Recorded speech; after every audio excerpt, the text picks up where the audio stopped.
हम पढ़ेंगे रस। रस है क्या? रस का नाम आप लोग भी सुने होंगे पहले से, जैसे गन्ने का रस, गन्ने का रस, संतरा का रस होता है, मौसमी का रस होता है। क्या हम उसी रस के बारे में पढ़ने जा रहे हैं? यह एक ऐसा रस है जो आपके अंतरात्मा से होता है, आपके अंदर से जागृत होता है। इसका आप अनुभव कर सकते हैं, आनंद ले सकते हैं। और रस का मतलब ही होता है आनंद। दूसरे शब्दों में कहा जाए तो मजा, मजा ही रस है। और ये रस आपको तब मिलता है जब आप आनंदित होना शुरू होते हैं। जैसे आपके किताब में दिया गया है कि कविता को पढ़ करके, नाटक को देख करके, या किसी दोहा इत्यादि को सुन करके आपके हृदय में जो आनंद उत्पन्न होता है, आपके हृदय में जो खुशी उत्पन्न होता है, जो आपको मजा आ जाता है, वही क्या कहलाता है? रस कहलाता है। जैसे मान लीजिए कि आप कहीं चले गए हैं, अब बहुत बढ़िया किसी नाच में कोई जोकर आ गया हो। अब वह जोकर आएगा तो उसका हुलिया ही देख करके आपको थोड़ा बहुत समझ में आ जाता है कितना मजा आ रहा है। रोक नहीं पाते हैं, आप थोड़ा बहुत हंस भी लेते हैं। तो आपके हृदय में क्या हो रहा है? एक प्रकार की उद्दीपनाएं उत्पन्न हो रही हैं जो आपको रोकने से मना कर रही हैं, और आप उसमें चले जा रहे हैं। तो वही क्या कहलाएगा? रस कहलाएगा। या किसी शादी ब्याह में चले गए हैं और वहां जाने के बाद से तमाम प्रकार की मिठाइयां रखी गई हैं, आपको देखते देखते मुंह में से क्या हो रहा है? पानी आने लग रहा है, लार चूने लग रहा है, आपके अंदर वो दीपने हो रही हैं। तो इस तरह से किसी भी परिस्थिति में कहीं भी आप जाएं, अगर आपके हृदय में जो भावनाएं उत्पन्न होती हैं, वही क्या होता है? रस होता है। जो आनंद उत्पन्न होता है वह क्या होता है? रस होता है। इस तरह से रस के 4 अंग होते हैं। रस के कितने अंग होते हैं? 4। एक अस्थाई भाव, दूसरा विभाव, तीसरा अनुभव, और चौथा संचारी भाव या व्यभिचारी भाव। अस्थाई भाव क्या होता है? इसी को आप श्लोक के रूप में बोल सकते हैं कि विभावानुभाव व्यभिचारी संयोगादर्श निष्पत्ति। रस की निष्पत्ति तब होता है जब विभाव, अनुभाव, व्यभिचारी भाव या संचारी भाव से संयोग करता है, तो क्या होता है? रस होता है। और वो संयोग कौन करता है? आपके अंदर उत्पन्न हुए अस्थाई भाव। अस्थाई भाव जो आपके हृदय में ऑलरेडी पहले से अस्थाई है, स्थित है। जैसे आप कहीं जाते हैं, किसी के यहाँ दुख पड़ा हुआ है, लोग रोते हैं, आप भी रोक नहीं पाते हैं, आपके आंखों से भी आंसू आना शुरू हो जाता है। किसी ने आपको बोला तो नहीं कि आप भी तो रो लीजिए, बोला है? नहीं बोला है। तो लेकिन आप रोने के मूड में आ जाते हैं, आपके आंखों से आंसू आने लगता है, तो वह क्या है? अस्थाई भाव है। वह आप में जागृत हो रहा है। या कहीं गए, सब लोग हंस रहे हैं, आपको कोई कहा नहीं कि आइए ना तनी आप भी हंस लीजिए, आप वहां जाके कह हा हा करना शुरू कर देते हैं। तो वह क्या चीज है? आपके अंदर की अस्थाई भाव है, जो आपके अंदर पहले से क्या है? विद्यमान है, छिपा हुआ है, और वह जागृत हो रहा है। तो ये सब क्या होते हैं? अस्थाई भाव।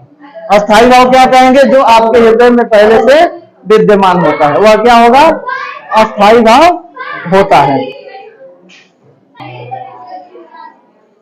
दूसरा आता है विभाव। विभाव के 2 भेद हो जाते हैं, एक होता है आलंबन और एक होता है उद्दीपन। इसको हम बोलेंगे आलंबन विभाव और इसको बोलेंगे उद्दीपन विभाव। ठीक है? अब ये आलंबन के भी पुनः 2 भेद हो जाते हैं, एक होता है आलंबन और दूसरा होता है आश्रय। और यहाँ उद्दीपन विभाव। तो आश्रय का मतलब कि जिसके हृदय में वह भाव उत्पन्न हो रहा है, ठीक है? और आलंबन का मतलब जिसके कारण उत्पन्न हो रहा है। और यह उद्दीपन विभाव जो होगा, किस सिचुएशन, किस परिस्थिति में वह भाव उत्पन्न हो रहा है, ठीक है? उसको हम कहेंगे उद्दीपन, यानी उद्दीपन मतलब कि उत्तेजना को बढ़ा देना। जैसे आप कभी फुटबॉल प्रतियोगिता में जाते हैं, आप किसी फुटबॉल प्रतियोगिता में जाते हैं, किसी खिलाड़ी को जो ही गेंद मिल जाता है, वह लेकर के जो ही गोल की तरफ दौड़ता है, वहां की जो पब्लिक जनता होती है उसके पीछे चिल्लाने लगती है, ले जाओ, मार दो, मार दो, मार दो। इसका क्या मतलब है कि वहां की सिचुएशन, आप उसको उत्साहित कर रहे हैं, तमाम उत्साहों से उसको भर रहे हैं। तो उसी तरह से उद्दीपन जो होता है उसकी परिस्थितियां होती हैं कि वह किस परिस्थिति में कार्य कर रहा है। उसमें बोला गया क्या कि कहत नटत रीझत खिजत मिलत खिलत लजियाए, भरे भवन में करत हैं नैनन सोही बात। यहाँ श्री कृष्ण और राधा जी की बातें चल रही हैं। भरे भुवन में सभाएं भरी हुई हैं और यह बोला जाता है, यह श्रृंगार रस होता है यहाँ। और प्रेम कब हो जाता है, कैसे हो जाता है, किसी को पता नहीं चलता है। तो श्री कृष्ण जी जब उस भुवन में राधा को देखते हैं तो उनके मन में रति उत्पन्न हो जाता है, रति का भाव आ जाता है और वह प्रेम श्रृंगार रस में बदल जाता है। तो बोला क्या जाता है कि वे कह रहे हैं, खेल रहे हैं, सब कुछ कर रहे हैं, लेकिन काम क्या हो रहा है, नैनन से ही बात, नैनों से बात कर लेते हैं। सभी लोग, यहाँ श्री कृष्ण जी का परिस्थिति वही थी, सभी लोग बैठे थे, इनको राधा जी से प्रेम हो जाता है। देखते हैं बात कैसे हो, तो नैनों ही नैनों से बातें कर लेते हैं। ये धीरे से अपने नैन मटक को चला लेते हैं, उधर से राधा जी भी अपने नैन मटक को चला लेती हैं। इस कंडीशन में जब किसी नायक को, वहां नायक का काम कौन कर रहा है, श्री कृष्ण जी कर रहे हैं, वो नायक हैं, एक तरह के हीरो हैं, और उनको क्या हो जा रहा है, उनके मन में कौन सा भाव उत्पन्न हो रहा है, प्रेम की भाव उत्पन्न हो रहा है। तो श्री कृष्ण को हम क्या बोल लेंगे, आश्रय बोल लेंगे, क्योंकि उनके मन में प्रेम रति उत्पन्न हो रहा है, जग रहा है।